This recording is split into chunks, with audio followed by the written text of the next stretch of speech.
दिवाळी सुरू झाली की सगळ्यांच्या व्हॉट्सअपवरती एक मेसेज नेहमी झळकतो. बोनस म्हणजे काय? डॉक्टर बाबासाहेब आंबेडकर यांनी आपल्या सर्वांसाठी दिलेली ही एक देण. कामगार जगतात, मालकाकडून प्रत्येक आठवड्याला पगार देण्याची भारतात पूर्वी पद्धत होती. जेव्हा इंग्रज भारतात आले तेव्हा त्यांनी इंग्रजी महिन्याप्रमाणे पगार देण्याची पद्धत चालू केली. आठवड्याच्या पगार पद्धतीनुसार वर्षात 52 आठवड्याचा पगार मिळत होता. 4 आठवड्याचा एक महिना धरला असता वर्षात 13 पगार मिळायलाच हवेत. परंतु इंग्रजी पद्धतीनुसार ते 12च मिळतात. ही बाब जेव्हा बाबासाहेबांच्या लक्षात आली तेव्हा 13वा पगार मिळण्याकरिता बाबासाहेबांनी सरकारला पत्र लिहून कळवलं आणि हक्क न मिळाल्यास निदर्शन करू असा इशारा देखील दिला. तेव्हा सरकारच्या लक्षात आलं. नंतर 13वा पगार कसा देता येईल यावर विचार केला गेला. तेव्हा बाबासाहेबांनी सरकारला काही सूचना देऊन भारतीय संस्कृतीनुसार वर्षभरात मोठा सण म्हणजे दिवाळी असतो, या सणाच्या अगोदर एक पगार द्यावा असं सुचवलं आणि 30 जून 1940 साली बोनस द्यायचा कायदा लागू झाला. खरंच बाबासाहेबांच्या या दूरदृष्टीला सलाम. पण हा मेसेज खरा आहे का? खरंच डॉक्टर बाबासाहेब आंबेडकर यांच्यामुळेच बोनस मिळायला सुरुवात झाली का? जाणून घेऊया त्या व्हिडिओच्या माध्यमातून.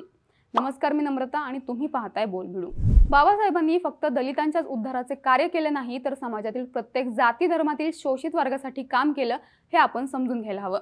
बाबासाहेब नक्की कोणाचे होते हा प्रश्न विचारला जात असेल तर बाबासाहेब शोषित समाजाचे होते, मग तो कोणीही असो. व याचं उदात्त विचारातून त्यांनी कामगारांवर होणाऱ्या अन्यायाला वाचा फोडण्यासाठी त्यांनी 1936 साली स्वतंत्र मजूर पक्षाची स्थापना केली. यात गिरणी कामगार, शेतमजूर, लहान शेतकरी, महिला व पुरुष मजुरांच्या मागण्यांना वाचा फोडली. कामगार विषयक धोरणांना प्रोत्साहन दिले. स्वतंत्र मजूर पक्षाचा जाहीरनामा टाइम्स ऑफ इंडिया या इंग्रजी दैनिकात पहिल्यांदा प्रकाशित करण्यात आला होता. या जाहीरनाम्यात ध्येय धोरणे अतिशय सूक्ष्म पद्धतीने विचार करून ठरवली होती.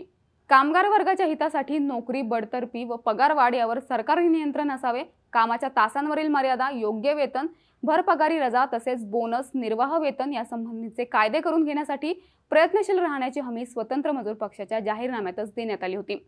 आजारपण, बेकारी व अपघात प्रसंगी कामगारांना सहाय्यभूत विमा योजना व कामगारांसाठी स्वस्त भाड्याच्या घरांची व्यवस्था करण्याचे आश्वासन देखील बाबासाहेबांनी दिलं होतं. शेतकऱ्यांना व कामगारांना सुधारित राहणीमान लाभण्यासाठी, त्यांना योग्य उत्पन्न व कमाई व्हावी यासाठी त्यांना किमान मिळकतीची हमी देणाऱ्या मर्यादा ठरवण्याचा प्रयत्न हा पक्ष करीत असे या जाहीरनाम्यात म्हटलंय. कामगारांना व कारागिरांना आपल्या व्यवसायात प्रावीण्य मिळवण्यास व स्वतःची उत्पादकता वाढवण्यास सहाय्यभूत होणारे व्यवसाय प्रशिक्षण कार्यक्रम राबवण्याचा पक्षाचा प्रयत्न असेल असं प्रतिपादन करण्यात आलं होतं.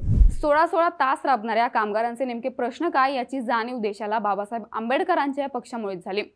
15 सप्टेंबर 1938च्या ट्रेड डिस्प्यूट बिलाच्या संदर्भात काउन्सिलमध्ये डॉक्टर आंबेडकरांनी कामगाराचा अधिकार आणि मालकाने लादलेली बंधने याचा कडाडून विरोध केला. संप म्हणजे स्वातंत्र्याच्या हक्काचे दुसरे नाव. प्रत्येक मनुष्याला स्वातंत्र्याचा हक्क आहे असे कबूल करता तर प्रत्येक कामगाराला संप करण्याचा अधिकार आहे, हे तुम्हाला कबूल करावेच लागेल असं मत आंबेडकरांनी व्यक्त केलं. डॉक्टर आंबेडकरांच्या मताशी सहमती दर्शवून जमनादास मेहताने डिस्प्यूट बिलाचा विरोध केला होता. याच पार्श्वभूमीवर 7 नोव्हेंबर 1938ला स्वतंत्र मजूर पक्ष आणि गिरणी कामगारांनी एक दिवसाचा लाक्षणिक संप करण्याचा निर्धार केला होता. जमनादास मेहता यांच्या अध्यक्षतेखाली श्रीपाद डांगे, परुळेकर, मिरजकर इत्यादी कामगार नेत्यांनी व डॉक्टर आंबेडकरांनी संप यशस्वी करण्यासाठी पुढाकार घेतला होता. हा संप अयशस्वी व्हावा यासाठी गिरणी मालकाने पोलीस बळाचा वापर केला. त्यात 72 कामगार जखमी झाले, 35 कामगारांना अटक झाली, पण संप यशस्वी झाला. कामगार संघटनांचा विजय झाला. स्वतंत्र मजूर पक्ष बळकट झाला. या कामगारांच्या लढ्यामुळे मालक भांडवलदार वर्गात प्रचंड खळबळ माजली होती. या आंदोलनाचा परिणाम डॉक्टर बाबासाहेब आंबेडकरांचे नेतृत्व सर्वव्यापी पसरले. त्यांच्या पक्षाने निवडणुकांमध्ये जबरदस्त यश मिळवले. बाबासाहेबांची व्हॉइसरॉयच्या मंत्रिमंडळात मजूर मंत्री म्हणून निवड झाली. या काळात बाबासाहेबांनी एम्प्लॉयमेंट एक्सचेंजची स्थापना केली.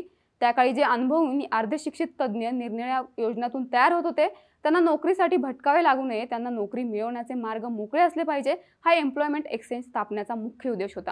भारतीय खाणीमध्ये भारतातील कामगारांना काम करण्यासाठी फारशी संधी दिली जात नसे. इंग्लंडमधून कामगार आयात केले जात. डॉक्टर आंबेडकरांनी आयातीवर प्रतिबंध लावला. भारतातील कामगारांना खाणीमध्ये कामावर घेतले जाऊ लागले. डॉक्टर आंबेडकरांच्या कायद्यामुळे त्यांनाही खाणीत काम करता येऊ लागले. इतकेच नव्हे तर खाणीमध्ये काम करणाऱ्या स्त्री कामगारांना बाळंतपणासाठी पूर्वीच्या 4 आठवड्यांच्या काळात प्रसूती भत्ता मिळण्याचा हक्क मिळाला. स्त्रियांना सुद्धा पुरुषाने एवढाच पगार मिळवण्याचा हक्क दिला. प्रसूतीनंतर 4 आठवडे विश्रांती व मोबदला सुद्धा मिळवण्याचा हक्क आंबेडकरांनी स्त्रियांना दिला. 13 नोव्हेंबर 1943 रोजी भारतीय श्रमिक संघटना कायद्यामध्ये दुरुस्ती करणारे विधेयक देखील त्यांनी विधिमंडळामध्ये मांडले. या विधेयकामध्ये कामगार संघटनांना मान्यता देण्याचे बंधन मालकांवर टाकण्यात आले होते. तसेच कामगार संघटनांनी पूर्तता करायच्या अटी नमूद केल्या होत्या. या कायद्यामुळे भारतातील कामगार चळवळीला नवसंजीवनी मिळाली. अनेक अधिकार मिळाले. लढण्यासाठी आवाज मिळाला.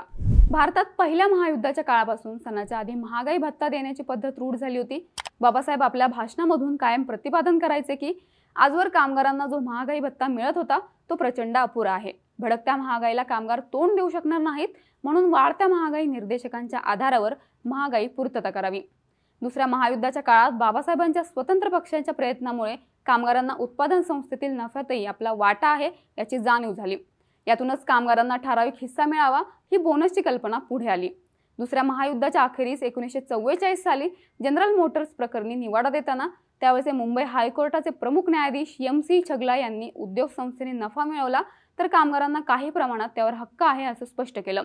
स्वातंत्र्योत्तर काळात कामगार संघटनांनी यापुढील पाऊल उचललं. भारत स्वतंत्र झाल्यानंतर बाबासाहेब कायदेमंत्री झाले होते. तेव्हा त्यांनी कामगारांच्या कल्याणासाठी औद्योगिक कलह कायदा, कारखाना कायदा, कर्मचारी राज्य विमा कायदा, किमान वेतन कायदा असे अनेक कायदे बनवले. आजही हे कायदे कामगारांच्या कर्मचाऱ्यांच्या हक्काचे सुरक्षितपणे रक्षण करत आहेत. थोडक्यात कामगारांना त्यांचे हक्क मिळवून देण्यात बाबासाहेबांचा मोठा वाटा आहे हे मान्य करावंच लागतं. ही माहिती तुम्हाला कशी वाटली कमेंट्समध्ये नक्की सांगा आणि बोल व्हिडिओच्या सर्व प्रेक्षकांना दिवाळीच्या हार्दिक शुभेच्छा.